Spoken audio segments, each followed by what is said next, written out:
Then, ito pa, dahil bawal, no? Bawal din yung Bawal humingi. ano mo, yung pagkain mo.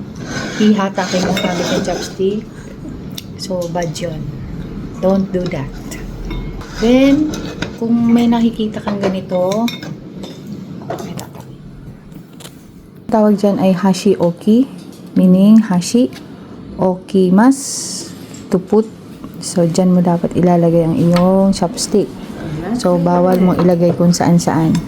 Okay? Pero kung wala ka nakita, sa iba acceptable na yun. Bawal din na itong pinangkakain mong chopstick, ikukuha mo doon sa kainan ng lahat. Pinaka-main na kuhaan. Kasi meron silang tinatawag na saibashi. Yun yung serving hashi. So, yun yung gagamitin mo. Okay?